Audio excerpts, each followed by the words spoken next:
On a rock mountain, Norway. Seeing a girl named Nora climbing a mountain with her father, seeing this stone mountain around them, Nora's father was reminded of the tales of trolls. In the past, during Troll's wedding, there were 13 trolls who were drunk and forgetting the time. When the sun came and its rays hit their bodies, 13 trolls froze and turned into a stone mountain. Teenage Nora thinks all these stories are just fairy tales for children, until when her father says Nora have to believe it to see it, Nora starts to close her eyes and see the faces of trolls on the mountain. 20 years later, when the government was focused on excavating Mount Dovre to realize the construction of a new railroad, it was seen that there were some demonstrators who disagreed because the excavation was considered to have damaged nature. To speed up the excavation process, the workers agreed to blow up the mountain. After the explosion, a strange thing suddenly happened.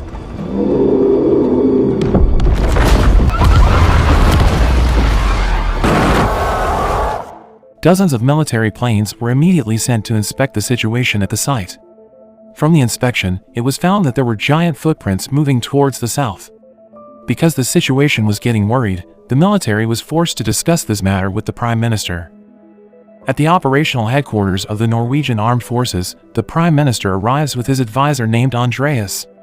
There were also experts from various fields, including Nora, who currently works as a professor of paleontology. In that meeting, the experts began to speculate about the footprints they found. At the meeting, none of them believed that the evidence found was footprints, because logically no creature had footprints that big. However, the results of their discussion were finally refuted when they saw evidence in the form of a video recording from the cell phone of one of the demonstrators. In the video, it is clear that there is a stone monster coming out of Mount Dovre. The creature they called a beast continued to walk south and destroy every place it passed.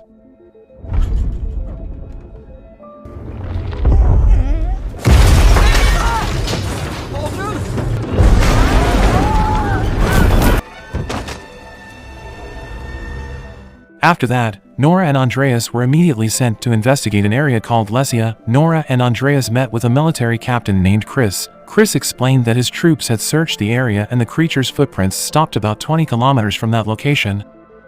Then they tried to interrogate one of the elderly couples affected by the rock monster. The husband and wife said that the rock monster looked like a moving stone mountain. In addition, they also heard a very loud roar from the monster.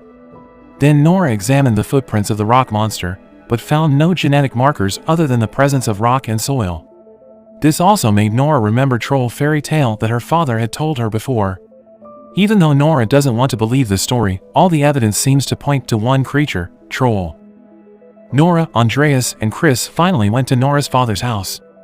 It turns out that, now Nora's father has a mental disorder due to troll research he was doing. No one believes in his research, so Nora's father is exiled by the state. Now Nora's father can finally prove that all of his research is real. Because of that, Nora's father is finally included in the investigation mission. Until now, Nora and the others still don't believe in everything Nora's father said. It's hard for them to believe that trolls actually exist in the real world. Nora argued with her father about it, until finally they saw Troll immediately wake up behind them.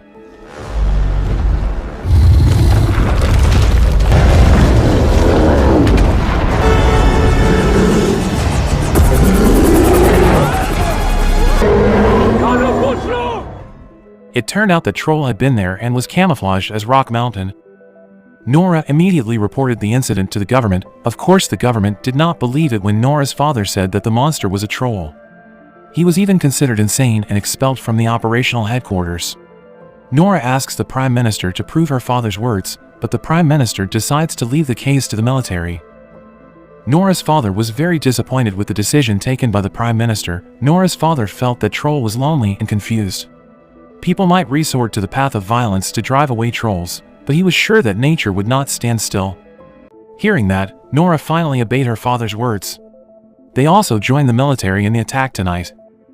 Long story short, the attack finally started. The military started shooting trolls with various weapons at their disposal, but it was in vain because trolls are stones that cannot be penetrated by any weapon. The attack made Troll even more angry. Troll countered their attack and killed so many military troops. He even swallowed one soldier who was injured at that time. At this rate, they would all die for nothing. Nora's father was desperate to greet Troll and tried to calm him down, but when Troll began to calm down, someone attacked him from behind, so that Troll became angry and hit Nora's father. In his dying seconds, Nora's father says palace, king, and house. Of course, everything Nora's father mentioned was probably related to Troll. After her father's death, Nora believes more and more that the creatures they are facing right now are trolls like in the fairy tale world. If it matches the fairy tale world, trolls will be frightened by the sound of the bells.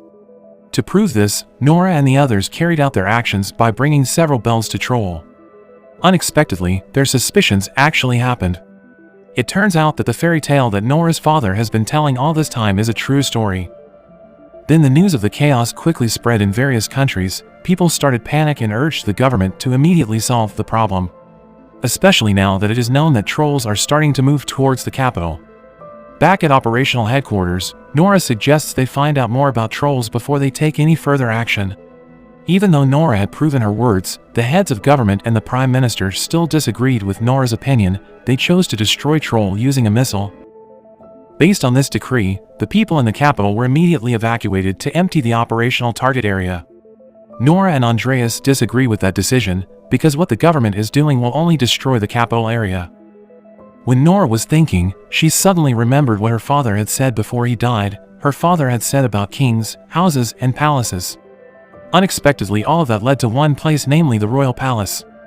They met with a senior official named Richard Sinding. Richard's name was mentioned several times in Nora's father's diary, so Nora thought that Richard might know something about this incident. Arriving at the royal palace, Richard showed a hidden tunnel. Unexpectedly, the Norwegian royal palace was built on top of the Troll kingdom. For the sake of that development, they slaughtered all Troll families. Until there is only one descendant of Trolls who are now raging out there. From that information, confirming that everything Nora's father said was true, they now realize all they need is one thing to stop Trolls, and that is sunlight. Quickly, Nora and Andreas went to the capital to stop the bombing.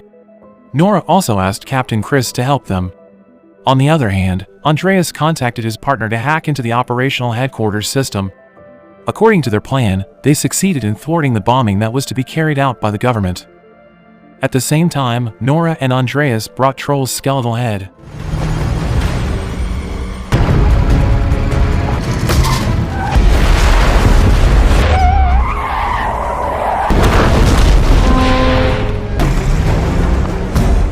They tried to lure Trolls to a location that had been determined by Captain Chris.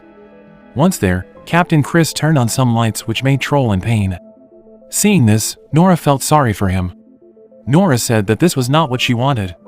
She couldn't bear to hear the screams of pain from Troll. Nora cried and screamed, asking Troll to go and return to the mountain, but at the same time, the sun began to rise and made Troll burn and turn into a rock. Then, the rock hill was later named Tobias Hill, same like Nora's father name. Then the film ends.